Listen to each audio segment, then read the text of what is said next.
Hi friends, welcome to Harish academy. ఈరోజు వార్తలు నిలిచిన జాతీయ, అంతర్జాతీయ, రాష్ట్రీయ అంశాల గురించి, వార్తలు నిలిచిన వ్యక్తులు, అవార్డులు, పుస్తకాలు, మరి క్రీడా సంబంధిత సమాచారం, ఒక్కొక్క అంశాన్ని వివరంగా తెలుసుకుందాం. ఈరోజు మన ఫస్ట్ టాపిక్ వచ్చేసి మౌంట్ మెరాపి అగ్నిపర్వతం మరొకసారి వార్తలు నిలిచింది. మౌంట్ మెరాపి మరొకసారి వార్తలు నిలిచింది అంటున్నాను. ఇటీవల తరచూ బద్దలవుతూ వార్తలు నిలుస్తున్న మౌంట్ మెరాపి అగ్నిపర్వతం గురించి చాలాసార్లు మనం చర్చించుకోవడం జరిగింది. మౌంట్ మెరాపి అనగానే ఏ దేశం గుర్తుకు రావాలి? ఇండోనేషియా. సో ఇండోనేషియాలోని మౌంట్ మెరాపి ఇండోనేషియా దేశంలోని సెంట్రల్ జావా ప్రావిన్స్ లో ఉన్న ఒక సిటీ పేరు గుర్తుంచుకోండి, యోగ్యకర్త. సో యోగ్యకర్త అనే ఒక సిటీకి సమీపంలో ఉన్న అగ్నిపర్వతం పేరు మౌంట్ మెరాపి. ఇటీవల తరచూ బద్దలవుతూ just within span of 2 days లోనే 4 సార్లు ఎరప్షన్ చూడడం జరిగింది. అగ్నిపర్వతం బద్దలవుతూ చుట్టుపక్కల ప్రాంతాల కంటే ఏంటి, ముఖ్యంగా యోగ్యకర్త సిటీలో నివసించే ప్రజలు ఎవరైతే ఉంటారో వారికి సమస్యాత్మకంగా మారుతూ ఈరోజు మరొకసారి వార్తలు నిలిచింది. సో ఇటీవల వార్తలు ఇచ్చిన మౌంట్ మెరాపి అగ్నిపర్వతం ఏ దేశంలో ఉంది, ఏ సిటీ సమీపంలో ఉంది అని అడగొచ్చు రానున్న పోటీ పరీక్షలో. సో అగ్నిపర్వతం బద్దలవుతే ఎంతటి పరిస్థితులను మనం చూడొచ్చు. ఎగ్జాంపుల్ చూడండి, ఈ ఎరప్షన్ జరిగిన తర్వాత లావా ఉంది కదా, ఈ మౌంట్ మెరాపి అగ్నిపర్వతం నుండి ఆల్మోస్ట్ 1500 మీటర్స్ దూరం వరకు ప్రవహిస్తుందంట. 1500 మీటర్స్ అంటే ఏంటి, 1.5 కిలోమీటర్. సో దాదాపు 1.5 కిలోమీటర్ వరకు ఈ అగ్నిపర్వతం నుండి లావాని ప్రవహించడం ద్వారా చుట్టుపక్కల ప్రాంతాల్లో ఎంతటి ప్రమాదం ఉంటుందో మనం ఊహించుకోవచ్చు. మరియు ఈ అగ్నిపర్వతం యొక్క క్రేటర్ ఉంటుంది కదా, క్రేటర్ అంటే ఏంటంటే పీక్ అన్నట్టు, లేదంటే అగ్నిపర్వతం యొక్క ముఖద్వారం ఉంటుంది కదా. సో ఆ క్రేటర్ ఏదైతే ఉంటుందో, ఈ అగ్నిపర్వతం మౌంట్ మెరాపి యొక్క ఈ క్రేటర్ ఏదైతే ఉంటుందో అంటే పీక్ నుండి 50 మీటర్స్ వరకు ఎత్తులో వాతావరణం అంతా కూడా దుమ్ము ధూళి కణాలతో నిండిపోయిందంట. అంటే మొత్తం ఈ ప్రాంతం అంతా అంధకారంలో చూడడం జరుగుతుందన్నట్టు. అంటే కేవలం లావా ఏదైతే ఉంటుందో మండుతున్న లావా మాత్రమే కనిపించడం జరుగుతుంది. అంతటి సమస్యాత్మకంగా మారుతూ ఈరోజు వార్తలు నిలిచిన మౌంట్ మెరాపి అగ్నిపర్వతం ఇండోనేషియాలో ఉంది. అండ్ ఇటీవల ఇండోనేషియా కూడా తరచూ వార్తలు నిలుస్తుంది. సో తరచూ ఇండోనేషియా ఒకే ఒక అంశంతో ఎక్కువ వార్తలు నిలిచింది. అదేంటి, అగ్నిపర్వతాలకి సంబంధించి. ఇటీవల చాలా అగ్నిపర్వతాలు, ఇండోనేషియా దేశంలోని చాలా అగ్నిపర్వతాలు బద్దలవుతూ వార్తలు నిలుస్తున్నాయి. మనం చర్చించుకున్న కొన్ని అంశాలను చెప్తాను. ఒకసారి హెడ్లైన్ చూడండి, దాని ఏవైతుంటే ప్రీవియస్ క్లాసెస్ ఒకసారి రిఫర్ చేయండి, చాలా ఇంపార్టెంట్ టాపిక్ ఇది. సో మౌంట్ ఇలీ లెవెటోలాక్ ఇటీవల తరచూ బద్దలవుతూ వార్తలు నిలుస్తున్న అగ్నిపర్వతం మౌంట్ ఇలీ లెవెటోలాక్ అగ్నిపర్వతం ఎక్కడ ఉంది అంటే ఇండోనేషియాలో ఉంది. అండ్ నెక్స్ట్ మౌంట్ సినబంగ్ అగ్నిపర్వతం ఇటీవల తరచూ వార్తలు నిలుస్తుంది, బద్దలవుతూ వార్తలు నిలుస్తుంది, ఎక్కడ ఉంది అంటే ఇండోనేషియాలో ఉంది. అండ్ ఈ రోజు వార్తలు ఇచ్చిన mount Merapi. So mount Merapi అగ్నిపర్వతం గురించి last within span of 6 months లో 4 times మనం చర్చించుకోవడం జరిగింది. ఈ రోజు మరొకసారి వార్తలు నిలిచింది. సో ఇవన్నీ అగ్నిపర్వతాలు ఎక్కడ, ఇండోనేషియాకి సంబంధించి. అండ్ ఇటీవల మరికొన్ని అగ్నిపర్వతాలు, వేరే దేశంలోని అగ్నిపర్వతాలు కూడా బద్దలవడం మనం చూడడం జరిగింది. అందులో ఎగ్జాంపుల్ మౌంట్ ఎట్నా అగ్నిపర్వతం వార్తలు ఇచ్చింది ఆల్మోస్ట్ 1.5 month బ్యాక్. ఏ దేశంలోని మౌంట్ ఎట్నా? ఇటలీలో ఉంది, ఇటలీ. అండ్ ఫాగ్రడాల్స్ అగ్నిపర్వతం పేరు వినగానే ఏ దేశం గుర్తుకు రావాలి? ఐస్లాండ్. చాలా ఇంపార్టెంట్. ఐస్లాండ్ దేశంలోని ఒకే ఒక అగ్నిపర్వతం ఇటీవల వార్తలు ఇచ్చింది, అదే ఫాగ్రడాల్స్ అగ్నిపర్వతం. మరియు ఇటీవల లాస్ట్ టైం ఈ అగ్నిపర్వతాలు అనే టాపిక్ లో రీసెంట్ గా మనం చర్చించుకున్న అగ్నిపర్వతం ఏంటి? మౌంట్ నీరాగాంగో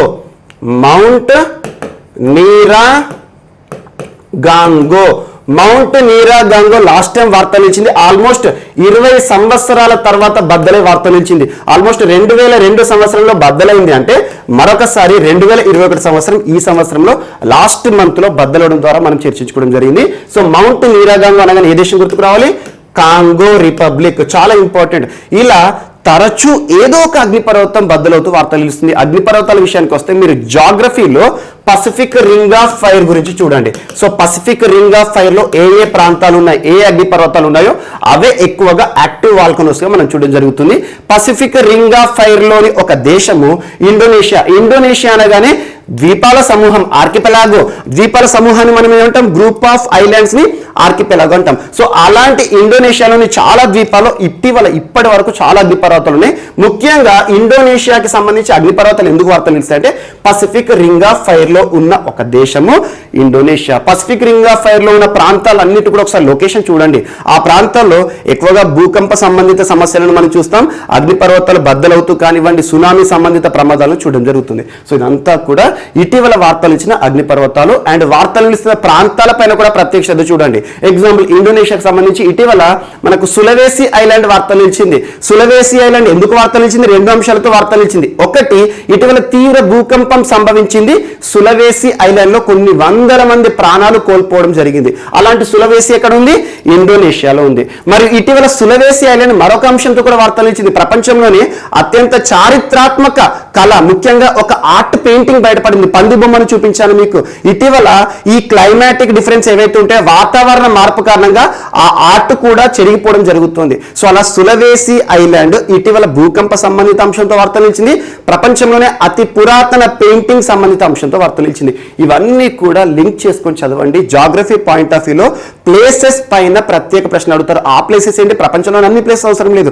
ఇటీవల కాలంలో వార్తలు ఇచ్చిన ప్లేసెస్ ఏవైతే ఉంటాయో, ఏవైతే విపత్తు సంబంధిత అంశాలతో కానివ్వండి, సమస్యాత్మక అంశంతో కానివ్వండి వార్తలు ఇచ్చాయనుకోండి, వాటి నుండే ఎగ్జామినేషన్ పాయింట్ ఆఫ్ వ్యూలో, జాగ్రఫీ నుండే కావచ్చు లేదంటే జీకే పాయింట్ ఆఫ్ వ్యూలో కావచ్చు ప్రశ్న అడుగుతారు. ఎగ్జాంపుల్ మీకు మౌంట్ మెరాపి, మౌంట్ ఎట్నా ఇవన్నీ జాగ్రఫీ పుస్తకాల్లో ఉంటాయి. సో జాగ్రఫీ పుస్తకాల్లో దాదాపు ఒక 30-40 అగ్నిపర్వతాలు పేర్కొంటారు. అవన్నీ ఇంపార్టెంట్ కాదు. ఇటీవల కాలంలో ఏవైతే వార్తలు ఇచ్చాయో వాటి నుండే జాగ్రఫీ పాయింట్ ఆఫ్ వ్యూలో ప్రశ్న అడుగుతారు. ఇది ప్రిపరేషన్ స్ట్రాటజీ. సో ఈ రోజు మనకు మౌంట్ మెరాపి మరొకసారి వార్తలు నిలిచింది. అండ్ నెక్స్ట్ ఈరోజు లినెట్ హోమ్ వార్తలు నిలిచింది. లినెట్ హోమ్ పేరు ఏంటంటే తెలుగులో ఎలా రాయొచ్చు అంటే లినెథోమ్ అనే కృత్రిమ ద్వీపం వార్తలు నిలిచింది. కృత్రిమ అంటున్నాను. కృత్రిమ అంటే ఆర్టిఫిషియల్ ఐలాండ్. ఆల్రెడీ దీని గురించి మనం చర్చించుకున్నాం. కానీ ఈ రోజు అధికారికంగా వార్తలు నిలిచింది. ఇటీవల వార్తలు నిలిచిన లినెథోమ్ అనే ఒక కృత్రిమ ద్వీపం ఏ దేశానికి సంబంధించి అంటే డెన్మార్క్. సో డెన్మార్క్ అంటేనే ఎక్కువగా పాల పరిశ్రమకి సంబంధించిన దేశము. మరియు డెన్మార్క్ ఇటీవల తరచు వార్త నిలుస్తుంది. ఏంటంటే ఈ కరోనా విపత్కర పరిస్థితిలో మింక్ అనే జీవిని కూడా మీకు చూపించాను. మింక్ అనే ఒక చిన్న మూగజీవి, మనకు కుందేల్లాగా ర్యాబిట్స్ లాగా ఉంటాయి, అలాంటి జీవులను, కొన్ని వేల జీవులను చంపేసి వార్తలు ఇచ్చిన దేశం డెన్మార్క్. సో అలాంటి డెన్మార్క్ కి సంబంధించి వాతావరణ సంబంధిత అంశాల గురించి మనం నేర్చుకున్నప్పుడు కోపెన్ హ్యాగన్ అనే పదం మీకు ఐడియా ఉంటుంది. సో కోపెన్ హ్యాగన్ కాన్ఫరెన్స్ అని చెప్పేసి. సో కోపెన్ హ్యాగన్ యొక్క ప్రత్యేకత ఏంటి? డెన్మార్క్ దేశం యొక్క క్యాపిటల్. సో కోపెన్ హ్యాగన్ కాన్ఫరెన్స్ పర్యావరణ సదస్సుల్లో చాలా ఇంపార్టెంట్. అలాంటి కోపెన్ హ్యాగన్ ఏదైతే ఉంటుందో ఇది ఒక పోర్ట్ సిటీ. పోర్ట్ అంటే ఏంటి? తీర ప్రాంతంలో పోర్ట్స్ ఉంటాయి. సో అలా సముద్రపు సరిహద్దులో ఉన్న ఒక క్యాపిటల్, ఒక ప్రముఖ సిటీ, ప్రపంచవ్యాప్తంగా గుర్తింపు ఉన్న సిటీ కోపెన్ హ్యాగన్. ఈ కోపెన్ హ్యాగన్ పోర్ట్ సిటీని కాపాడుకోవాలి. ఎందుకంటే ఇటీవల తరచు వరదలు వస్తున్నాయి. ఎందుకంటే సముద్రపు తీర ప్రాంతాలు చూడండి, మన ఇండియాలో కూడా ఈ 9 రాష్ట్రాలు తీర ప్రాంతాలు ఏవైతే ఉంటాయో, తీర ప్రాంతం అంటే సరిహద్దు రాష్ట్రాలు ఏవైతే ఉంటాయో 9 రాష్ట్రాలు, ఎగ్జాంపుల్ గుజరాత్, మహారాష్ట్ర, గోవా, కర్ణాటక, కేరళ, తమిళనాడు, ఆంధ్రప్రదేశ్, వెస్ట్ బెంగాల్, ఈ రాష్ట్రాల్లో ఎక్కువగా వరదలు సంభవిస్తాయి. సముద్ర మట్టం సమస్యాత్మకంగా మారుతుంది. సేమ్ ఈ కోపెన్ హ్యాగన్ సిటీ కూడా ఏంటంటే సముద్రపు సరిహద్దు ఉంది కాబట్టి ఆ సముద్రం నుండి నీటి మట్టం పెరగడం ద్వారా కానివ్వండి, తరచూ వరదలు సంభవించడం కానివ్వండి, విపత్కర పరిస్థితులు సంభవిస్తున్నాయి. ఇలాంటి విపత్కర పరిస్థితుల నుండి కోపెన్ హ్యాగన్ సిటీని కాపాడాలి అని చెప్పేసి డెన్మార్క్ ప్రభుత్వం ఏం ఆలోచించిందంటే ఒక కృత్రిమ ఐలాండ్ ని నిర్మించాలని భావిస్తోంది. ఆ కృత్రిమ ఐలాండ్ నిర్మించాలని భావిస్తోంది అనే టాపిక్ ఆల్మోస్ట్ 4 months బ్యాక్ మనం చూసాం. ఈ రోజు డెన్మార్క్ ప్రభుత్వం ఈ కృత్రిమ ఐలాండ్ ఏదైతే ఉంటుందో, కృత్రిమ ద్వీపం ఏదైతే ఉంటుందో, ద్వీపం అంటే ఏంటి? మొత్తం చుట్టూ వాటర్ తో ఉంటుంది అన్నట్టు. సో వాటర్ చుట్టూ ఉంటుంది, మధ్యలో మాత్రమే ఒక ప్రాంతం, ఒక భూభాగం ఉంటుంది అన్నట్టు. సో అలాంటి ద్వీపాన్ని నిర్మించగలబెట్టారు. యాక్చువల్ గా ద్వీపాలు అంటే ఏంటంటే సహజ సిద్ధంగా ఏర్పడ్డాయి. ఎగ్జాంపుల్ చూడండి, మనకు ప్రపంచంలోని పెద్దది మాజులి ఐలాండ్ అని చెప్పాను. మనకు బ్రహ్మపుత్ర నది ఉంటుంది కదా, ఆ నది ఆధారితంగా ఏర్పడింది. కామన్ గా ద్వీపాలు ఎక్కువగా సహజ సిద్ధంగా ఏర్పడతాయి. కానీ ప్రపంచంలో మొదటిసారి ఒక ద్వీపాన్ని నిర్మిస్తుంది ఏ దేశము? డెన్మార్క్. దానికి సంబంధించిన తీర్మానం ఉంటుంది కదా, ఆ తీర్మానాన్ని నిన్నటి రోజున డెన్మార్క్ పార్లమెంట్ అప్రూవల్ కూడా చేయడం జరిగింది. డెన్మార్క్ పార్లమెంట్ అంటే ఏంటి? ఆ దేశంలోని చట్టసభ అప్రూవల్ చేసింది. కాబట్టి ఇక రానున్న డిసెంబర్ మాసం 2021 డిసెంబర్ మాసంలో ఈ ద్వీపం ఏదైతే ఉంటుందో దీని యొక్క నిర్మాణ పనులను ప్రారంభించబోతోంది డెన్మార్క్ ప్రభుత్వం. ఈ ద్వీపం యొక్క విస్తీర్ణం ఎంత అంటే 1 hectare. Hectare 1 hectare. So 1 hectare. So 1 hectare విస్తీర్ణంలో ఈ ద్వీపాన్ని, సో 1 హెక్టార్ కూడా కాదు యాక్చువల్గా, సో 1 హెక్టార్ అని గుర్తుంచుకోండి. లేదంటే 2.6 కిలోమీటర్స్ విస్తీర్ణం అని గుర్తుంచుకోండి. ఇది అంతా అవసరం లేదు. 2.6 కిలోమీటర్స్ విస్తీర్ణం ఏదైతే ఉంటుందో, అంటే ముఖ్యంగా చదరపు కిలోమీటర్లు, అంటే ఎటువైపు చూసినా కూడా ఈ ప్రాంతం కనబడుతుంది. 2.6 కిలోమీటర్స్ విస్తీర్ణంలో, చదరపు కిలోమీటర్ల విస్తీర్ణంలో ఈ పెద్ద ఒక ద్వీపాన్ని నిర్మించి తలబెడుతుంది. భారీ ఎత్తున ఖర్చు కూడా పెట్టబోతుంది. ఇందులో ఏంటంటే ఈ ద్వీపం చుట్టూ ఒక ORR ని కూడా నిర్మిస్తారంట. ORR అంటే ఏంటి? Outer ring road. Outer ring road అంటే రింగ్ లాగా నిర్మిస్తారన్నట్టు దీని చుట్టూ కూడా. మరియు ఈ ద్వీపంలో కొన్ని సొరంగాలు ఉంటాయి కదా, సొరంగాలను కూడా ఏర్పాటు చేస్తారంట, రహస్య సొరంగాలను. మరియు ఈ ద్వీపం అంటున్నాను కదా, సముద్రంలో ఉంటుంది కాబట్టి ఈ ద్వీపాన్ని కోపెన్హాగన్ సిటీతో కలుపుతూ ఒక ప్రత్యేక రహస్యమైన సొరంగ మార్గాన్ని మరియు ఒక టనెల్ ని కూడా ఏర్పాటు చేస్తారట. మెట్రో లైన్ ని కూడా నిర్మిస్తారట కోపెన్హాగన్ ఈ ద్వీపాన్ని కలిపేటట్టు. సో ఈ ద్వీపం యొక్క నిర్మాణం అనేది దాదాపు 2035 సంవత్సరం వరకు పూర్తయిపోతుందంట. ఆధునిక హంగులు ఏవైతే ఉంటాయి, మొత్తం ఇక్కడ టెక్నాలజీ కానివ్వండి, ఇన్ఫ్రాస్ట్రక్చర్ అదంతా కూడా రానున్న 2070 సంవత్సరం వరకు పూర్తిగా చూడడం జరుగుతుందట. అంటే ఆల్మోస్ట్ 50 ఇయర్స్ టైం పడుతుంది. ఒక ద్వీపాన్ని సముద్రంలో నిర్మించడం అంటే మామూలు విషయం కాదు. అలాంటి అంశంతో ఈ రోజు డెన్మార్క్ వార్తలు ఇచ్చింది. ఇటీవల మింక్ సంబంధిత అంశంతో వార్తలు ఇచ్చిన, లేదా పాల పరిశ్రమకు సంబంధించి ఇటీవల భారతదేశంలోని కొన్ని రాష్ట్రాలు కూడా ఒప్పందాన్ని కుదుర్చుకున్నాయి డెన్మార్క్ ప్రభుత్వంతో. సో అలాంటి అంశాలు డెన్మార్క్ కి సంబంధించి ఇంపార్టెంట్. ఈ రోజు లినెట్టే హోమ్, ఈ కృత్రిమ ద్వీపం యొక్క పేరేంటి అంటారు. పేరు గుర్తుంచుకోండి, లినెట్ హోమ్. లినెట్ హోమ్ తెలుగులో అయితే లినెథోమ్ అనొచ్చు. లినెథోమ్ ద్వీపం. ఇటీవల వార్తలు ఇచ్చిన లినెథోమ్ ద్వీపం యొక్క ప్రత్యేకత ఏంటంటే కృత్రిమ ద్వీపం లేదా ఆర్టిఫిషియల్ ఐలాండ్. ఏ దేశం అంటే మనకు డెన్మార్క్. ఎక్కడికి దగ్గర అంటే కోపెన్హాగన్ సిటీకి దగ్గర అని గుర్తుంచుకోండి. నెక్స్ట్ ఈరోజు జలజీవన్ హరియాలి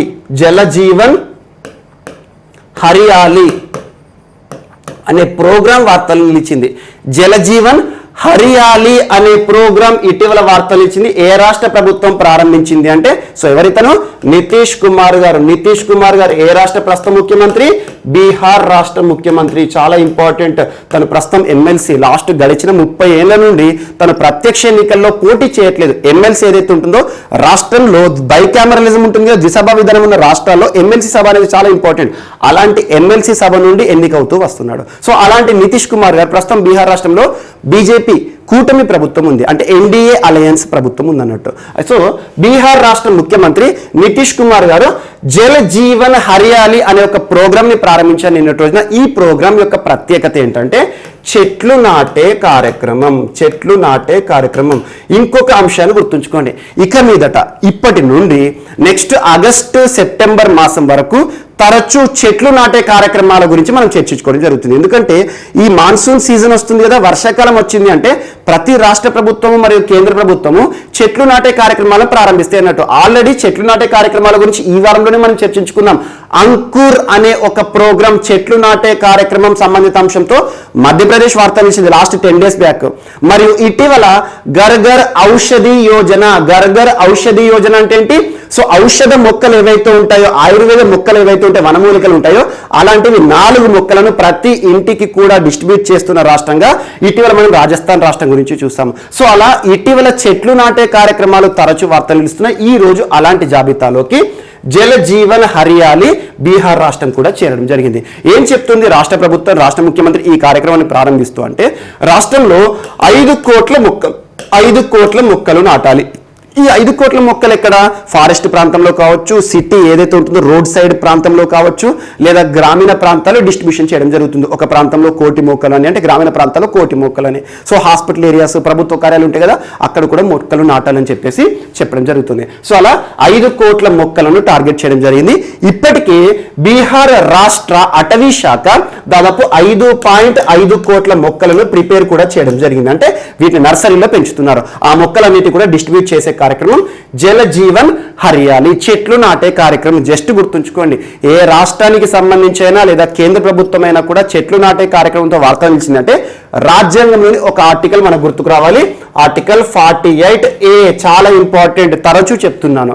మనకు ముఖ్యంగా పర్యావరణ సంరక్షణలో భాగంగా అటవీ విస్తీర్ణాన్ని పెంచాలి, చెట్లు నాటాలి అనే నిబంధన రాజ్యాంగంలోని ఆదేశిక సూత్రాలు డైరెక్టివ్ ప్రిన్సిపల్స్ ఆఫ్ స్టేట్ పాలసీలో ఆర్టికల్ 48Aలో ఉంటుంది.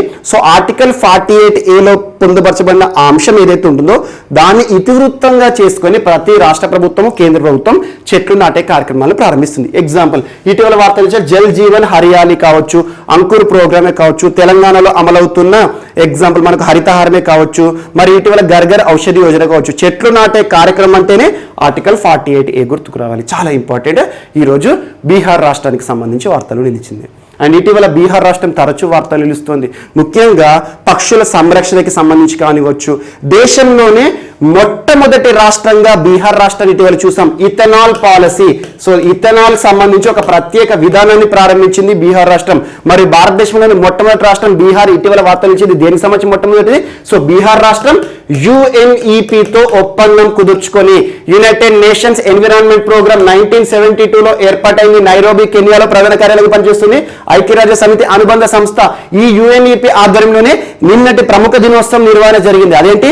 ప్రపంచ పర్యావరణ దినోత్సవం. సో అలాంటి UNEPతో ఒక అంతర్జాతీయ సంస్థతో ఒప్పందాన్ని కుదుర్చుకున్న మొట్టమొదటి భారతీయ రాష్ట్రంగా బీహార్ రాష్ట్రాన్ని చూసాము. అండ్ పక్షుల సంరక్షణకు సంబంధించి, పక్షుల మ్యూజియానికి సంబంధించి ఇటీవల తరచూ మనం చూస్తున్నాం బీహార్ రాష్ట్రం. చాలా ఇంపార్టెంట్ స్టేట్. జల్ జీవన్ హరియాలి ఈరోజు వార్తలు నిలిచింది. అండ్ నెక్స్ట్, ఇండియన్ రైల్వేస్ మరొకసారి వార్తలు నిలిచింది మరొక రికార్డుతో. ఇటీవల ఇండియన్ రైల్వేస్ రికార్డ్ అని తరచూ చూస్తున్నాం. లాస్ట్ 15 డేస్ లో 3వ అంశం ఇది. ఫస్ట్ టాపిక్ వచ్చేసి ఇటీవల ఇండియన్ రైల్వేస్ ఆల్మోస్ట్ భారతదేశంలోని రైల్వే స్టేషన్లు ఏవైతే ఉంటాయో 6000 రైల్వే స్టేషన్లలో వైఫై సౌకర్యాన్ని, ఉచిత వైఫై సౌకర్యాన్ని పూర్తి చేసి ఒక రికార్డు సృష్టించింది ఇండియన్ రైల్వేస్ అని చెప్పాను. ప్రస్తుతం మినిస్ట్రీ ఆఫ్ రైల్వేస్ విధులు నిర్వర్తిస్తున్న వ్యక్తి ఎవరు? పీయూష్ గోయల్ గారు అధికారిక ప్రకటన చేశారు. 6000 రైల్వే స్టేషన్లు ఏవైతే ఉంటే ప్రస్తుతం భారతదేశంలో ఉచిత వైఫై నెట్వర్క్ కలిగి ఉన్నాయి, అంటే ఇంటర్నెట్ సౌకర్యాలు కల్పిస్తున్నాయి అన్నట్టు. మరి ఇటీవల లాస్ట్ 4 డేస్ బ్యాక్ ఇంకొక అంశంతో ఇండియన్ రైల్వేస్ వార్తలు ఇచ్చింది. దేనికి సంబంధించి? ఒక రికార్డు సృష్టించి గడిచిన మే మాసంలో అత్యధికంగా ఈ ఫ్రైట్ ట్రాన్స్పోర్ట్ లేదా గూడ్స్ ఏవైతే ఉంటాయి సరుకుల రవాణా సంబంధిత అంశంతో ఆల్మోస్ట్ 114 మిలియన్ టన్నుల సరుకు రవాణా ఒకే ఒక నెలలో అని చెప్పాను మే మాసానికి సంబంధించి. సో 114 మిలియన్ టన్నుల సరుకును రవాణా చేసరికి రైల్వేస్ కి ఆల్మోస్ట్ 11,000 కోట్ల ఆదాయం కూడా వచ్చింది. ఆ రికార్డు చెప్పాను. మరియు ఈ రోజు ఇండియన్ రైల్వేస్ ఆక్సిజన్ సరఫరా విషయంలో రికార్డు సృష్టించి వార్త నిలిచింది. ఆక్సిజన్ సరఫరా అంటున్నాను, మనందరికీ తెలుసు గడిచిన ఏప్రిల్ 24 డేట్ ఇంపార్టెంట్. ఏప్రిల్ 24వ తేదీన ఒక టాపిక్ ని మనం చర్చించుకున్నాం.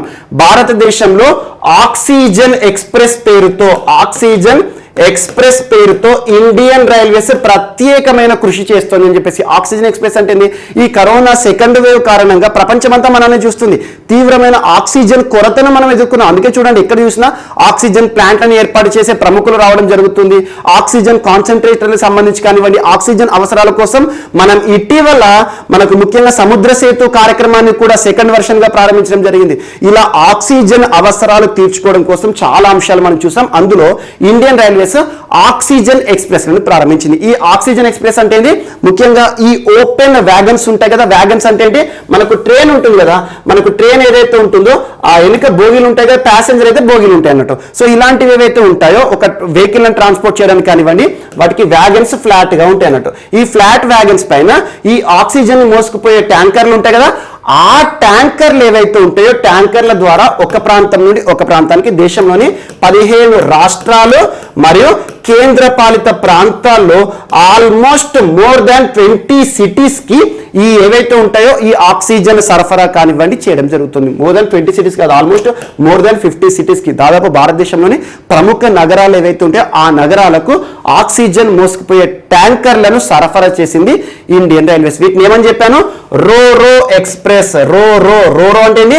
Roll-on role of. రోరో అంటే ఏం లేదు, వెహికల్ ఆన్ వెహికల్. ఇక్కడ ఏం చేస్తున్నాను, మనకి గూడ్స్ రైలు ఉంది కదా, ఆ రైలు పైన వెహికల్ వస్తుంది, లారీ వస్తుంది, ఆక్సిజన్ ట్యాంకర్ ఉంటుంది కదా, ఆ లారీని ఎక్కిస్తారు. అంటే ఈ వెహికల్ పైన ఉంది. సో ఏం చేస్తారు, ఒక రాష్ట్రం నుండి ఒక రాష్ట్రానికి లేదా రెండు ప్రధాన నగరాల మధ్య ఈ సరఫరా అనేది జరుగుతుంది. సో ఎగ్జాంపుల్, ఇప్పుడు మనకు వైజాగ్ నుండి నాసిక్ పోయింది మొట్టమొదటిది. సో వైజాగ్ నుండి నాసిక్ పోయింది అంటే అక్కడి వరకు ఈ ట్రైన్ ప్రయాణం చేస్తుంది. అక్కడ ఈ ఆక్సిజన్ ట్యాంకర్లు అన్ని కూడా దిగుతాయి, వెహికల్ నుండి డ్రాప్ చేసేస్తే ఇవన్నీ కూడా మిగతా ప్రాంతాలకు సరఫరా చేయడం జరుగుతున్నట్టు. సో వీటి కోసం ప్రత్యేకంగా గ్రీన్ కారిడార్స్ ని కూడా ఏర్పాటు చేయడం జరిగింది, dedicated freight corridors. Green corridors ఏంటంటే ఇవి ప్రయాణించే మార్గంలో వేరే రైలు ప్రయాణించమన్నట్టు, ఎక్స్క్లూజివ్ గా వీటి కోసమే, ఆక్సిజన్ సరఫరా కోసమే చేయడం జరిగింది గ్రీన్ కారిడార్స్. సో అలాంటి విషయంలో ఒక రికార్డు సృష్టించి ఈరోజు ఇండియన్ రైల్వేస్ వార్తలు ఇచ్చింది. ఆల్మోస్ట్ 25,629 25,629 టన్నుల లిక్విడ్ ఆక్సిజన్ ని ట్రాన్స్పోర్ట్ చేసింది ఆక్సిజన్ ఎక్స్ప్రెస్ల ద్వారా ఇండియన్ రైల్వేస్ అని గుర్తుంచుకోండి. ఇందులో దాదాపు 1,503 ఆక్సిజన్ ట్యాంకర్లు ఉంటాయి కదా, లారీలు, వీటిని రోరో ఎక్స్ప్రెస్ల ద్వారా సరఫరా చేయడం జరిగింది. దాదాపు ఇందుకోసం 368 ట్రైన్స్ ఎక్స్క్లూజివ్ గా పనిచేయడం జరిగింది, అంటే సరఫరాలో భాగస్వామ్యం చేయడం జరిగింది. ఇది ఒకటి ఇంపార్టెంట్. సో ఇండియన్ రైల్వేస్ ఈ కరోనా సెకండ్ వేవ్ విపత్కర పరిస్థితుల్లో ఆక్సిజన్ సరఫరా కోసము దాదాపు ఏ ట్రైన్లను ప్రారంభించిందంటే ఆక్సిజన్ ఎక్స్ప్రెస్. ఇవి రోరో ఎక్స్ప్రెస్ అని గుర్తుంచుకోండి. గ్రీన్ కారిడార్ ద్వారా లేదా డెడికేటెడ్ ఫ్రైట్ కారిడార్ ద్వారా వీటిని సరఫరా చేయడం జరిగింది. ఆల్మోస్ట్ ఎన్ని టన్నుల లిక్విడ్ ఆక్సిజన్ లిక్విడ్ రూపంలో ఉంటుంది చూడండి. సో లిక్విడ్ రూపంలో ఉన్న ఆక్సిజన్, ద్రవ ఆక్సిజన్, మెడికల్ ఆక్సిజన్ సరఫరా చేసింది ఎంత మొత్తంలో అంటే 25,629 టన్నులు అని గుర్తుంచుకోండి. అండ్ ఎన్ని లారీలు దీనిలో ఎక్కించడం జరిగింది రోరో ఎక్స్ప్రెస్ లో అంటే 1,503. సో ఎన్ని ట్రైన్లు ఇందులో పార్టిసిపేట్ చేశాయంటే 368 అని గుర్తుంచుకోండి.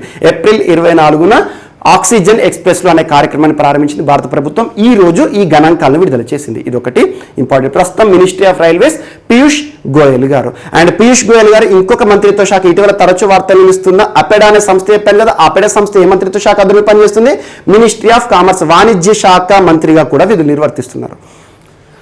అండ్ నెక్స్ట్ ఈరోజు లడక్ కేంద్రపాలిత ప్రాంతం వార్తలు నిలిచింది. లడక్ కేంద్రపాలిత ప్రాంతంలో యూన్ ట్యాబ్ అనే ఒక ప్రత్యేక కార్యక్రమం వార్తలు నిలిచింది. యూన్ ట్యాబ్ ఎవరు ప్రారంభించారు? లడక్ అడ్మినిస్ట్రేటర్ ప్రస్తుతం ఎవరు? ఆర్కే మాథుర్ గారు.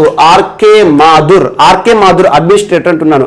కేంద్రపాలిత ప్రాంతాల్లో లెఫ్టినెంట్ గవర్నర్స్ ఉంటారు. ఎగ్జాంపుల్, ఒకప్పుడు లడక్ అనేది జమ్మూ కాశ్మీర్ రాష్ట్రంలో అంతర్భాగంగా ఉండేది. After repealing article 370 Jammu Kashmir state was divided into 2 union territories. అంటే ఏంటంటే ఒకటి జమ్మూ కాశ్మీర్ కేంద్రపాలిత ప్రాంతం, ఆ కేంద్రపాలిత ప్రాంతానికి జీసీ ముర్ము గారు మొట్టమొదటి లెఫ్టినెంట్ గవర్నర్ గా విధులు నిర్వర్తించారు. ఆ తర్వాత తను కాగుగా వెళ్ళడం జరిగింది అకార్డింగ్ టు ఆర్టికల్ 148. సో తన స్థానంలో మనోజ్ సిన్హా గారు విధులు నిర్వర్తిస్తున్నారు. ఇంకొక కేంద్రపాలిత ప్రాంతం ఏంటి? అందులో ఆర్కే మాథుర్ గారు ప్రస్తుతం విధులు నిర్వర్తిస్తున్నారు. తాను నిన్న రాష్ట్రంలోని, ముఖ్యంగా రాష్ట్రం కాదు, సో లడక్ కేంద్రపాలిత ప్రాంతంలోని గవర్నమెంట్ స్కూల్స్ ఏవైతే ఉంటాయో, సో ప్రభుత్వ పాఠశాలలు ఏవైతే ఉంటాయో అందులో విద్యను అభ్యసిస్తున్న 6వ తరగతి నుండి 12వ తరగతి విద్యార్థులు ఉంటారు కదా, అందరికీ, సో బాలబాలికలందరికీ కూడా ట్యాబ్లు డిస్ట్రిబ్యూట్ చేసే ఒక కార్యక్రమాన్ని ప్రారంభించారు. ఆ కార్యక్రమం పేరే యూన్ ట్యాబ్ అన్నట్టు. సో ట్యాబ్లు, గ్యాడ్జెట్స్ ఉంటాయి కదా, స్మార్ట్ ఫోన్స్, వాటిని డిస్ట్రిబ్యూట్ చేయడం జరిగింది. సో మొదటి విడతగా 12,300 ట్యాబ్లను డిస్ట్రిబ్యూట్ చేయడం జరిగింది Ladakh administrator, Ladakh lieutenant governor R K Mathur గారు. ఇటీవల ఏ రాష్ట్రానికి లేదా కేంద్రపాలిత ప్రాంతానికి సంబంధించిన అంశము యూన్ ట్యాబ్ అనే అంశం అంటే లడక్ అని గుర్తుంచుకోండి. సో ఇది ట్యాబ్ దాదాపు 12,300 ట్యాబ్లను సో 6 నుండి 12వ తరగతి చదువుతున్న విద్యార్థులు ఎవరైతే ఉన్నారో అందరికీ డిస్ట్రిబ్యూట్ చేయడం జరిగింది. ఇలాంటివి చాలా రాష్ట్రాల్లో మనం చూసాం. పంజాబ్ స్మార్ట్ కనెక్ట్ స్కీమ్ అని చెప్పేసి ప్రస్తుతం ఆన్లైన్ ఎడ్యుకేషన్ క్రియాశీలక పాత్ర పోషిస్తున్నప్పుడు ప్రతి రాష్ట్రము, కేంద్రపాలిత ప్రాంతం ఈ ట్యాబ్స్ ఉచితంగా డిస్ట్రిబ్యూట్ చేయడం అనేది సర్వసాధారణంగా మారింది. సో అందులో భాగంగా ఈ రోజు లడక్ కూడా వార్తలు ఇచ్చింది యూన్ ట్యాబ్ ప్రోగ్రామ్ తో. ఇటీవల లడక్ తరచూ వార్తలు నిలుస్తుంది. లడక్ లో గుర్తించబడిన మొట్టమొదటి రామ్సార్ సైట్ ఇటీవల సోకర్ అని చెప్పేసి, సో సోకర్, అంతకుముందు సోకర్ కాంప్లెక్స్ 2 ఉన్నాయి ప్రస్తుతం లడక్ లో రామ్సార్ సైట్లు. ఇటీవల సోకర్ కాంప్లెక్స్ రామ్సార్ సైట్ గా గుర్తింపు పొంది, చిత్తడి నేలగా గుర్తింపు పొంది వార్తలు ఇచ్చింది. లాస్ట్ టైం లడక్ గురించి మనం చూసాము. సో లడక్ లో ఇప్పటి వరకు 2 రామ్సార్ సైట్లు గుర్తింపబడడం జరిగినాయి. అదొకటి. అండ్ లడక్ కి సంబంధించి వారి సంస్కృతిలో భాగమైన లోసార్ ఫెస్టివల్ గురించి మనం చర్చించుకోవడం జరిగింది. లోసార్ ఫెస్టివల్ చాలా ఇంపార్టెంట్ స్టేట్, ఎక్కువగా బుద్ధిజం ని ఆచరించే వాళ్ళు ఎక్కువగా ఉంటారు. సో అలాంటి లడక్ లో ఈరోజు యూన్ ట్యాబ్ ప్రోగ్రామ్ ప్రారంభమై వార్తలు నిలిచింది. సో ఈరోజు కేరళ రాష్ట్రం వార్తలు నిలిచింది. కేరళ టెక్నాలజీ మిషన్ ప్రారంభించబడి, Kerala technology mission. So Kerala రాష్ట్ర ముఖ్యమంత్రి ప్రస్తుతం ఎవరు?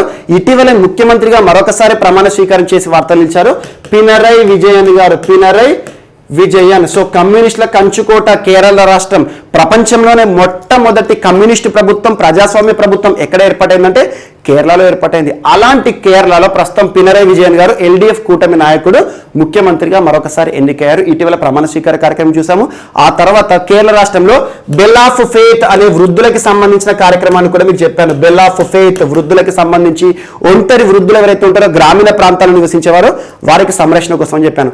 ఈ రోజు కేరళ రాష్ట్రానికి సంబంధించి కేరళ టెక్నాలజీ మిషన్ ప్రారంభించింది రాష్ట్ర ప్రభుత్వం. సో టెక్నాలజీ అంటున్నాను.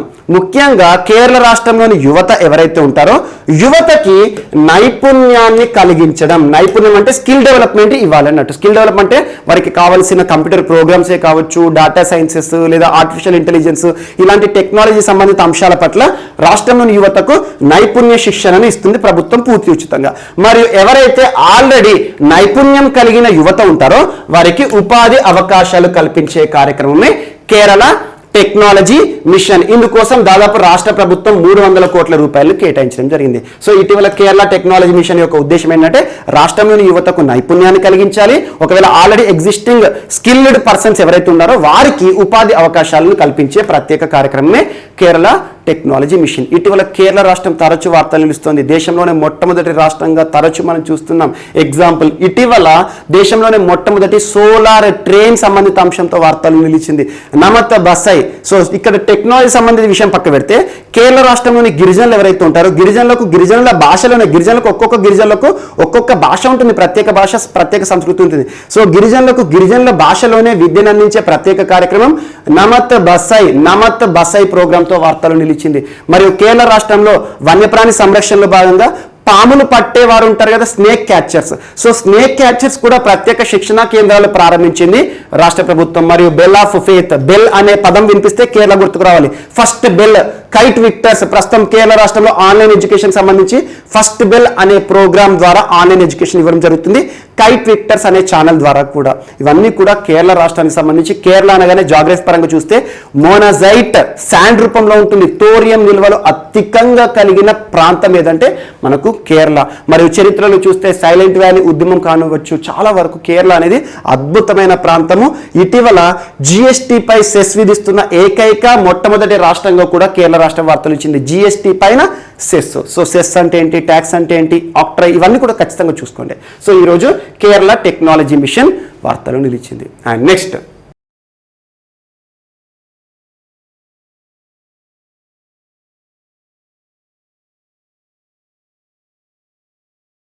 సో ఈరోజు మన నెక్స్ట్ టాపిక్ వచ్చేసి మాలి దేశానికి సంబంధించిన అంశం. సో మాలి ఇటీవల తరచూ వార్తలు నిలుస్తున్న ఆఫ్రికా ఖండంలోని ఒక దేశం. తరచూ వార్తలు నిలుస్తుంది. దేనికి సంబంధించి, ఏ ఇష్యూకి సంబంధించి వార్తలు నిలుస్తుంది? ముఖ్యంగా మాలి దేశంలో చోటు చేసుకుంటున్న రాజకీయ సంక్షోభ పరిస్థితులు. సో రాజకీయ సంక్షోభం ఏర్పడింది.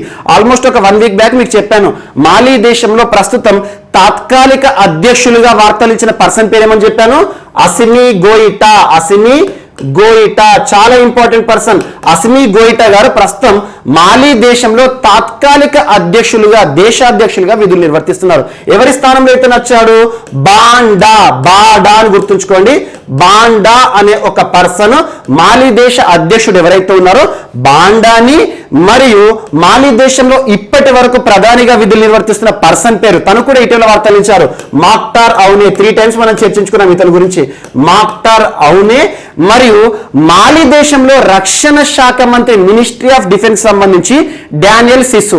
ఈ ముగ్గురిని కూడా సైన్యం అరెస్ట్ చేసింది, బంధించింది. అంటే మాలి దేశంలో ప్రభుత్వాన్ని సైన్యం హస్తగతం చేసుకుంది, అంటే అధికారంలోకి సైన్యం రావడం జరిగింది. సో ప్రభుత్వానికి సంబంధించి దేశాధ్యక్షుడిని మరియు దేశ ప్రధానిని, దేశ రక్షణ శాఖ మంత్రిని మాలీ సైన్యం ఏం చేసింది? బంధించింది.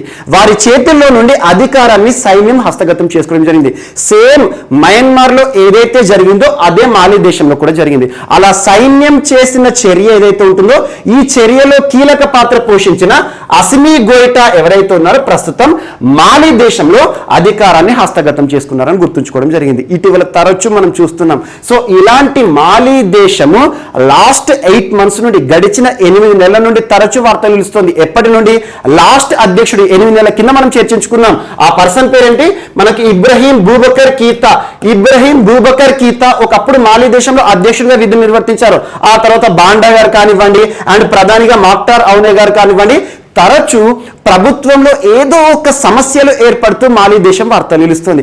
అలాంటి మాలీ దేశాన్ని ఈ రోజు సో దేశంలో చోటు చేసుకుంటున్న రాజకీయ సంక్షోభం కావచ్చు, దేశంలో ఉన్న సమస్యలు కానివ్వండి, వీటన్నిటిని దృష్టిలో ఉంచుకొని African union, so African union గుర్తుంచుకోండి. ఆఫ్రికన్ యూనియన్ అంటే ఏంటి? ఆఫ్రికా దేశాల సమాఖ్య అన్నట్టు. ఆఫ్రికా ఖండంలోని దేశాలు ఏవైతే ఉంటాయో వాటన్నిటి యొక్క ఒక యూనియన్. కామన్ గా మనం వింటూనే ఉంటాం యూనియన్ అనే పదము. మనకు యూరోపియన్ యూనియన్ అంటాము, అంటే యూరప్ ఖండం లేదా ఐరోపా ఖండం ఉంటుంది కదా, ఐరోపా ఖండంలోని దేశాలు ఏవైతే ఉంటాయో ఒక సమాఖ్య యూరోపియన్ యూనియన్. మనం లాస్ట్ 4-5 years నుండి చూస్తున్నాం. యూరోపియన్ యూనియన్ నుండి బ్రిటన్ ఎగ్జిట్ అయింది. అలా యూరోపియన్ యూనియన్ నుండి బ్రిటన్ ఎగ్జిట్ అవ్వడాన్ని మనం బ్రెగ్జిట్ గా పేర్కొనడం జరుగుతుంది గడిచిన 4-5 ఏళ్ల నుండి. Important topic.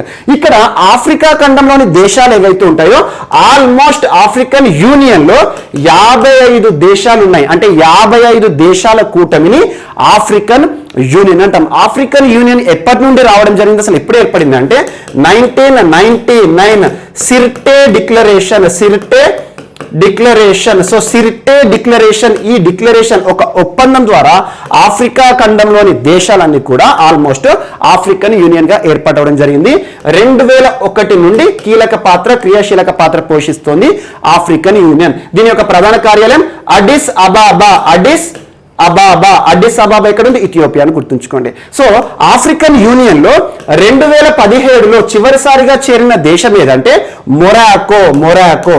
సో ఇది కొన్ని పాయింట్స్ గుర్తుంచుకోండి. ఆఫ్రికన్ యూనియన్ గురించి మొత్తం అవసరం లేదు. యాక్చువల్గా ఆఫ్రికన్ యూనియన్ దీని యొక్క ఉద్దేశం ఏంటి? ఆఫ్రికా ఖండంలోని దేశాలు ఏవైతే ఉన్నాయో ఆ దేశాల మధ్య సహకారం, కోఆపరేషన్ ఏర్పాటు చేయాలి, వాణిజ్య సంబంధిత అంశాలు, సమస్యలను పరిష్కరించాలి. సో ఆఫ్రికా ఖండంలోని దేశాల కోసం పనిచేస్తున్న ఒక కూటమి అని గుర్తుంచుకోండి. ఈ రోజు మరి ఆఫ్రికన్ యూనియన్ గురించి ఎందుకు చెప్తున్నాను? ఆఫ్రికన్ యూనియన్ మాలీ దేశాన్ని ఈ కూటమి నుండి సస్పెండ్ చేయడం జరిగింది. చాలా ఇంపార్టెంట్. పోటీ పరీక్షలో అడిగే ప్రశ్న ఏంటంటే ఇటీవల ఆఫ్రికా దేశాల కూటమి లేదా ఆఫ్రికన్ యూనియన్ నుండి సస్పెండ్ అవుతూ వార్తలు నిలిచిన దేశం ఏదంటే మాలి. ఎందుకు సస్పెండ్ చేయడం జరిగింది? ఇటీవల చూస్తున్నాం. అసలు మాలి దేశంలో జరుగుతున్న సమస్యలే కావచ్చు, అసలు అక్కడ చోటు చేసుకుంటున్న సైన్యం కావచ్చు, ఈవెన్ మాలి దేశంలోనే కాదు మయన్మార్ దేశంలో జరుగుతున్న చర్యలను కూడా ఐక్యరాజ్య సమితి సహించట్లేదు. మరియు అమెరికా ప్రభుత్వం కూడా ఏ దేశంలో అయినా కూడా కానివ్వండి, మాలియే కానివ్వండి, మయన్మారే కానివ్వండి, ఎక్కడైనా కూడా ప్రజాస్వామ్య ప్రభుత్వాన్ని కూలగొట్టి సైన్యం గనక హస్తగతం చేసుకుందనుకోండి అధికారము, ఆ దేశాన్ని సహించేదే లేదని చెప్పేసి ప్రపంచంలోని చాలా దేశాలు కూడా ఇలాంటి చర్యలను ఖండిస్తాయి. ఈ రోజు మాలి దేశంలో అదే జరుగుతుంది. ఏం జరుగుతుంది?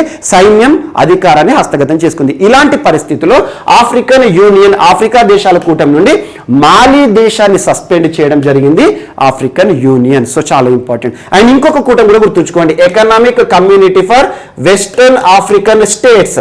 ఎకనామిక్ కమ్యూనిటీ ఫర్ ఎకోవాస్ అని గుర్తుంచుకోండి. Economic community for western African states అంటే ఈ సంస్థ ఏదైతే ఉంటుందో ముఖ్యంగా ఆఫ్రికా ఖండంలోని పశ్చిమ దేశాల కూటమి అన్నట్టు. పశ్చిమ దేశం అంటే ఆటోమేటిక్ గా మాలి ఎక్కడికి వస్తుంది? సో ఆఫ్రికా ఖండంలోని పశ్చిమ ప్రాంతంలో లేదా పశ్చిమం సైడ్ ఉన్న ఒక దేశం.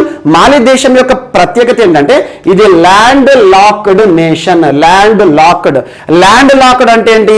చుట్టూ చుట్టూ మొత్తం కూడా భూమి ఉంటుంది. భూ పరివేష్టిత రాష్ట్రాలు అంటే మనం చూడండి, ఎగ్జాంపుల్ మనకు ఇండియాలో కనుక చూస్తే కొన్ని రాష్ట్రాల విషయాలు చూస్తే మనకు ఛత్తీస్గఢ్, హర్యానా, మధ్యప్రదేశ్, జార్ఖండ్, తెలంగాణ ఇవి ఎగ్జాంపుల్స్.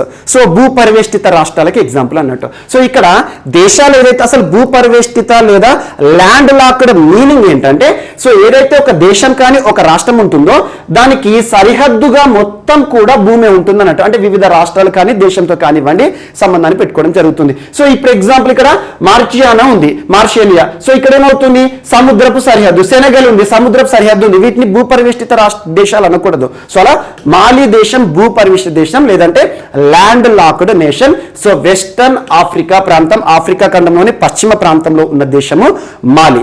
సో ఈ మాలి దేశాన్ని ఈ వెస్టర్న్ ఆఫ్రికాకి సంబంధించి ఒక కూటమి ఉంటుంది కదా, ఎకోవాస్. So economic community for western African states. ఈ కూటమి నుండి కూడా మాలిని బహిష్కరించడం జరిగింది.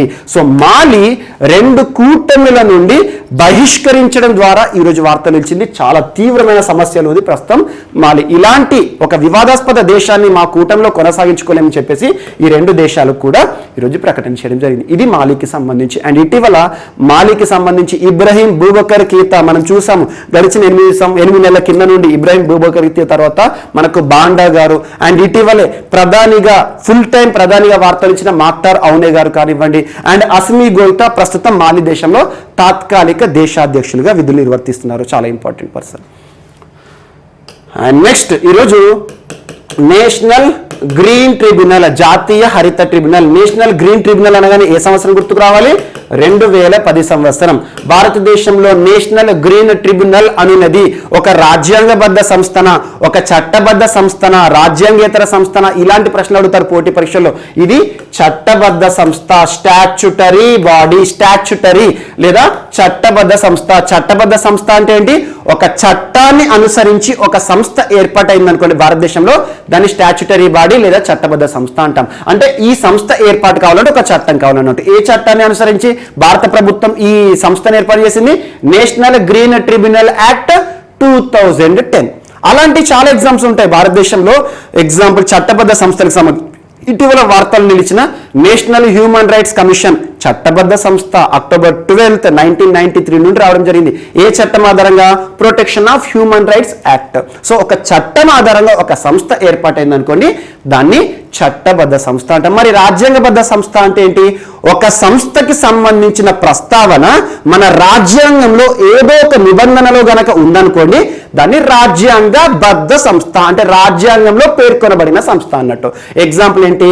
ఆర్టికల్ 76 మనకు అటార్నీ జనరల్ గారు కావచ్చు, మరియు article 148 controller and auditor general, మరియు ఆర్టికల్ 324 కేంద్ర ఎన్నికల సంఘం కానివ్వండి, మరియు ఆర్టికల్ 243K రాష్ట్ర ఎన్నికల సంఘమే కావచ్చు. సో ఇవన్నీ కూడా, అండ్ మనకు ముఖ్యంగా యూపీఎస్సీ కావచ్చు, ఇలాంటివన్నీ కూడా రాజ్యాంగబద్ధ సంస్థలు. అండ్ ఆర్టికల్ 280 కేంద్ర ఆర్థిక సంఘము, ఇలాంటివన్నీ కూడా మనకు రాజ్యాంగబద్ధ సంస్థలు. అంటే రాజ్యాంగంలో వాటి గురించి ప్రస్తావన ఉంటే రాజ్యాంగబద్ధ సంస్థలు. ఈ రోజు నేషనల్ గ్రీన్ ట్రిబ్యునల్ అంటున్నాం కదా, జాతీయ హరిత ట్రిబ్యునల్ ఎందుకు వార్తలు ఇచ్చింది అంటే ఒక అంగీకారం తెలపడం జరిగింది. ఒక నాడ్ అంటే ఏంటంటే ఒక విషయానికి అనుమతులు జారీ చేసింది, క్లియరెన్స్ ఇచ్చింది. ఏ ప్రాజెక్ట్ సంబంధించి అంటే Vishwamitri river development project. So Vishwamitri project అని గుర్తుంచుకోండి. విశ్వామిత్రి ప్రాజెక్ట్ ఏ రాష్ట్రానికి సంబంధించింది? గుజరాత్ రాష్ట్రానికి సంబంధించిన అంశం. సో గుజరాత్ ఇటీవల తరచు వార్తలు ఇస్తుంది. బన్నీ గ్రాస్ ల్యాండ్స్ అని చెప్పాను, బన్నీ గడ్డి భూములు చాలా ఇంపార్టెంట్ టాపిక్. ఇటీవల మనం చర్చించుకోవడం జరిగింది. So same Bunny grass lands ఏదైతే ఉంటుందో, ఈ రోజు విశ్వామిత్రి రివర్ ప్రాజెక్ట్ అంటే ఏంటంటే నది ప్రాంతం ఏదైతే ఉంటుందో, నదీ పరివాహిక ప్రాంతం ఉంటుంది కదా, ఆ ప్రాంతాన్ని అభివృద్ధి చేయడానికి కార్యాచరణ సిద్ధం చేసింది గుజరాత్ రాష్ట్ర ప్రభుత్వం. ఇది ఎక్కడ ఉంది అంటే వడోదరాలో ఉంది. సో వడోదర మున్సిపల్ కార్పొరేషన్ పరిధి ఏదైతే ఉంటుందో అందులో ఉన్న విశ్వామిత్రి నది ఏదైతే ఉంటుందో ఆ నది చుట్టుపక్కల కూడా అభివృద్ధి కార్యక్రమాలకు నేషనల్ గ్రీన్ ట్రిబ్యునల్ ఈరోజు అంగీకారం తెలిపింది. ఆ తీర్మానం ఏదైతే ఉందో ఆమోదం తెలపడం జరిగింది. యాక్చువల్ గా సెంట్రల్ పొల్యూషన్ కంట్రోల్ బోర్డ్ మనకు సెంట్రల్ పొల్యూషన్ కంట్రోల్ బోర్డే కావచ్చు, నేషనల్ గ్రీన్ ట్రిబ్యునల్ కావచ్చు, పర్యావరణానికి సంబంధించి సంరక్షణ సంస్థలు అనుకోవచ్చు. సెంట్రల్ పొల్యూషన్ కంట్రోల్ బోర్డు మనకు దేశంలో ముఖ్యంగా కొన్ని ఏవైతే ఉంటాయో సమస్యాత్మక నదీ ప్రాంతాలు కానివ్వండి, ఎక్కువగా పొల్యూషన్ కి గురవుతున్న నదులు ఏవైతే ఉంటాయో వాటికి సంబంధించి డిక్లేర్ చేస్తూ ఉంటుంది. ఈ నది చాలా సమస్యాత్మకంగా ఉంది, ఇది ఎక్కువగా పొల్యూషన్ కి గురవుతుందని చెప్పేసి. ఇటీవల సెంట్రల్ పొల్యూషన్ కంట్రోల్ బోర్డు కూడా అలా సమస్యాత్మక నదులు, సమస్యాత్మక ప్రాంతాలు ఏవైతే ఉంటాయో ఆ లిస్ట్ ఏదైతే ఉందో అందులో ఈ విశ్వామిత్రి ప్రాజెక్ట్ ఉంది. అంటే ఇప్పుడు వడోదర మున్సిపల్ కార్పొరేషన్ లో ఏమవుతుంది అంటే ఈ విశ్వామిత్రి రివర్ ఫ్రంట్ ప్రాజెక్ట్ కానివ్వండి, ఎక్కువగా మొసళ్ళు, టర్టిల్స్ చాలా వరకు కూడా ఇందులో ఉంటాయి. ఈ విశ్వామిత్రి బ్యాక్ వాటర్స్ ఏవైతే ఉంటాయో అక్కడ ఎక్కువగా వన్యప్రాణి సంరక్షణ కూడా అద్భుతమైన అంశము. సో అలాంటి ప్రాంతంలో జీవ సంరక్షణ సంబంధిత అంశము మరియు వాటర్ ని కూడా ప్రొటెక్ట్ చేయడము, నీరు ఏదైతే ఉంటుందో పొల్యూషన్ బారిన పడకుండా ఏదైతే ఉంటుందో సంరక్షణ చర్యలు తీసుకోవడానికి విశ్వామిత్రి రివర్ ప్రాజెక్ట్ ని ఇటీవల రాష్ట్ర ప్రభుత్వం ఆలోచిస్తుంది. దానికి క్లియరెన్స్ ఇచ్చింది నేషనల్ గ్రీన్ ట్రిబ్యునల్. ఇది ఒకటి గుర్తుంచుకోండి సరిపోతుంది. సో నేషనల్ గ్రీన్ ట్రిబ్యునల్ నుండి ఈ రోజు విశ్వామిత్రి ప్రాజెక్ట్ కి క్లియరెన్స్ అనేది రావాలని వడోదర మున్సిపల్ కార్పొరేషన్ గుర్తుంచుకోండి. అండ్ నెక్స్ట్ ఈరోజు ఐఐటి మద్రాస్ వార్తలు నిలిచింది. ఐఐటి మద్రాస్, ఇటీవల ఐఐటి మద్రాస్ కూడా తరచు వార్తలు నిలుస్తుంది. లాస్ట్ మంత్ ఐఐటి మద్రాస్ సంబంధించి ఇండస్ట్రీ కాన్క్లేవ్ గురించి చెప్పాను. ఇండస్ట్రీ కాన్క్లేవ్ అంటే పరిశ్రమలకు సంబంధించి ఒక సదస్సు అని చెప్పేసి, పరిశ్రమలకు మరియు అకాడమీస్ ఏవైతే ఉంటే విద్యా సంస్థల మధ్య సహకారం ఏర్పాటు చేసే ఒక ఇండస్ట్రీ కాన్క్లేవ్ వేదిక ఐఐటి మద్రాస్. మొట్టమొదటిసారి ఇలాంటి ఒక కాన్ఫరెన్స్ జరిగింది. అలాంటిది ఈ రోజు ఐఐటి మద్రాస్ ఆధ్వర్యంలో సెంటర్ ఫర్ మెమరీ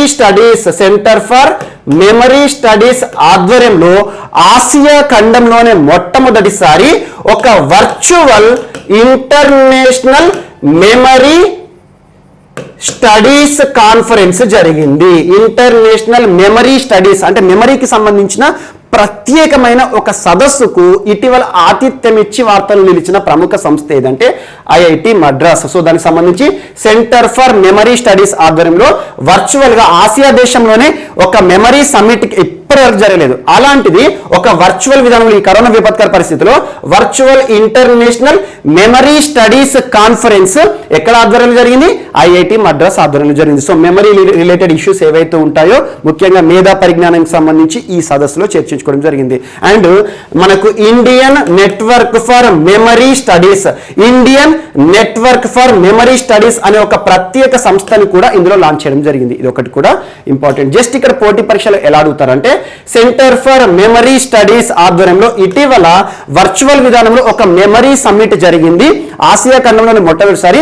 ఏఐఐటి ఆధ్వర్యంలో అంటే ఐఐటి మద్రాస్ అని గుర్తుంచుకోండి, చాలా ఇంపార్టెంట్. ఎందుకంటే సో మెమరీ రిలేటెడ్ కాన్ఫరెన్స్ అనేది ఆసియా ఖండంలోనే మొట్టమొదటిసారి మన భారతదేశంలో, అందులో కూడా ఐఐటి మద్రాస్ ఆధ్వర్యంలో నిర్వహణ చేయబడి వార్తలు ఇచ్చింది. జస్ట్ టు ద పాయింట్ మెమరీకి సంబంధించి ఐఐటి మద్రాస్ అని గుర్తుంచుకోండి. అండ్ ఇటీవల ఐఐటీలు తరచూ వార్తలు ఇస్తున్నాయి. ఎక్కువగా మనకు ఈ కరోనా విపత్కర పరిస్థితిలో కూడా కొన్ని ఫిల్టర్స్ కనుగొని కానివ్వండి, మరియు ఇటీవల కాలంలో శాస్త్ర సాంకేతిక విధానంలో అద్భుతమైన అంశాల గురించి మనం ఐఐటి కాన్పూర్ మరియు ఎగ్జాంపుల్ ఐఐటి కాన్పూర్ అనగానే ఇటీవల టచ్ సెన్సిటివ్ వాచే కావచ్చు. సో అలాంటివి చాలా విషయాలు మనం ఐఐటీల గురించి చూసాము. ఐఐటీలకు సంబంధించి ఒక 16 టాపిక్స్ లిస్ట్ ఏదైతే ఉంటుందో ఒకసారి మీకు గ్రూప్లో ఏవైతే ఉంటాయో అవన్నీ కూడా మీరు చూడండి, చాలా ఇంపార్టెంట్. అండ్ నెక్స్ట్ ఈరోజు వార్తలు నిలిచిన ఒక పుస్తకం, ఆ పుస్తకం పేరు ఏంటంటే at night all blood is back. So at night all blood is black అనే పుస్తకము కొత్త పుస్తకం కాదు, ఈ రోజు వార్తలు నిలిచింది ప్రత్యేకంగా. ఎందుకంటే సో ఇంటర్నేషనల్ బుక్కర్ ప్రైజ్ గెలుచుకోవడం ద్వారా బుక్కర్ ప్రైజ్ ఈ పుస్తకానికి గాను ఒక రచయిత గెలుచుకోవడం జరిగింది. అతని పేరు ఏంటంటే డేవిడ్ డియోప్. ఎగ్జామ్స్ లో బుక్కర్ ప్రైజ్ కి సంబంధించి నేరుగా ప్రశ్న అడుగుతారు. అదేంటంటే సో 2021 కి సంబంధించి ఇంటర్నేషనల్ బుక్కర్ ప్రైజ్. సింపుల్ గా గుర్తుంచుకోండి, పుస్తకాలకి సంబంధించిన పురస్కారం లేదా సాహిత్య రంగానికి సంబంధించి ప్రపంచవ్యాప్తంగా ప్రముఖ పుస్తకాలు ఏవైతే ఉంటే ముఖ్యంగా ఇంగ్లీష్ తో రాసిన పుస్తకాలు ఏవైతే ఉంటే ప్రామాణికంగా తీసుకుంటారు. సో అలాంటి పుస్తకాలకు సంబంధించి రచయితలకు ఇచ్చే పురస్కారము సో బుక్కర్ ప్రైజ్ లేదా మనకు ఇంటర్నేషనల్ బుక్కర్ ప్రైజ్ అని గుర్తుంచుకోండి. అంతకుముందు దీన్ని మ్యాన్ బుక్కర్ ఇంటర్నేషనల్ ప్రైజ్ అని పిలిచేవారు. ప్రస్తుతం ఇంటర్నేషనల్ బుక్కర్ ప్రైజ్ గా దీన్ని పిలవడం జరుగుతుంది. సో ఇంటర్నేషనల్ బుక్కర్ ప్రైజ్ ఏదైతే ఉంటుందో ఆ పురస్కారము ఈ సంవత్సరానికి గెలుచుకుని వార్తలు ఇచ్చారు డేవిడ్ డియోప్. ఏ దేశానికి సంబంధించిన వారు? ఫ్రాన్స్ కి సంబంధించి మొట్టమొదటి ఫ్రెంచ్ పర్సన్, మొట్టమొదటి ఫ్రాన్స్ దేశీయుడు ఈ బుకర్ ప్రైజ్ పురస్కారాన్ని గెలుచుకోవడం వార్తలు నిలిచింది. సో ఇటీవల 2021 సంవత్సరానికి గాను సాహిత్య రంగానికి సంబంధించి, పుస్తక రంగానికి సంబంధించి రచయితలకు ఇచ్చే ప్రతిష్టాత్మక పురస్కారం ఇంటర్నేషనల్ బుకర్ ప్రైజ్ గెలుచుకున్న మొట్టమొదటి ఫ్రెంచ్ దేశీయుడు ఎవరు అంటే, ఫ్రాన్స్ దేశీయుడు ఎవరు అంటే డేవిడ్ డియోప్. తను ఏ రచనకు కానీ ఈ పుస్తకం రావడం జరిగిందంటే ఈ పుస్తకం పేరు గుర్తుంచుకోండి, at night all blood is back. At night all blood is black. So black అంటే నలుపు రంగు అన్నట్టు. సో బ్లడ్ ఈస్ బ్లాక్ అనే ఒక పుస్తకాన్ని గుర్తుంచుకోండి. అండ్ నెక్స్ట్ ఈరోజు international business book of the year, international book of the year award, international book of the year, business book of the year. So వ్యాపార రంగానికి సంబంధించిన పుస్తకానికి సంబంధించినట్టు. సో అంతర్జాతీయ వ్యాపార పుస్తక పురస్కారం అనుకోవచ్చు. International business book of the year 2021. ఈ పుస్తకం ఏది వార్తలు ఇచ్చింది, ఆ పుస్తకం పేరు ఏంటి అంటే transformation in times of crisis. పుస్తకం పేరు గుర్తుంచుకోండి, transformation in times of crisis. దీనికి ట్యాగ్ లైన్ ఏంటంటే 8 principles of creating opportunities and value in the post pandemic world. ఈ పోస్ట్ పాండమిక్ వరల్డ్ అంటే ఏంటి, ఈ కరోనా విపత్కర పరిస్థితుల తర్వాత ఏ రకంగా 8 సిద్ధాంతాలతో వ్యాపార రంగాన్ని అభివృద్ధి చేయొచ్చు అని చెప్పేసి ఒక పుస్తకం వార్త నిలిచింది. అదేంటంటే transformation in times of crisis. ఈ పుస్తక రచయితలు 2 పర్సన్స్. వారి పేర్లు ఏంటంటే Nitin Rakesh and Jerry Wind. Nitin Rakesh, Jerry Wind. Nitin Rakesh, Jerry Wind. So Nitin Rakesh and Jerry Wind ఎవరైతే ఉంటారో ఈ 2 పర్సన్స్ ఈ పుస్తకాన్ని రచించారు. ఈ పుస్తకం యొక్క ప్రత్యేకత ఎందుకు ఈరోజు వార్తలు నిలిచింది, international business book of the year పురస్కారం, international business book of year award 2021 గెలుచుకొని వార్తలు నిలిచింది. అంటే అంతర్జాతీయ వ్యాపార రంగానికి సంబంధించిన పుస్తకాలు ఏవైతే ఉంటే అందులో ప్రతిష్టాత్మక పుస్తకంగా ఈరోజు వార్తలు నిలిచింది. సో ఇవి ఈరోజు వార్తలు నిలిచిన అంశాలు. మిస్లేనియస్ అంశాలు ఏమైనా మిగిలిపోతే మాత్రం మనం రేపటి క్లాస్లో యాడ్ చేసుకుని నేర్చుకుందాం. రేపు కలుద్దాం. Thank you.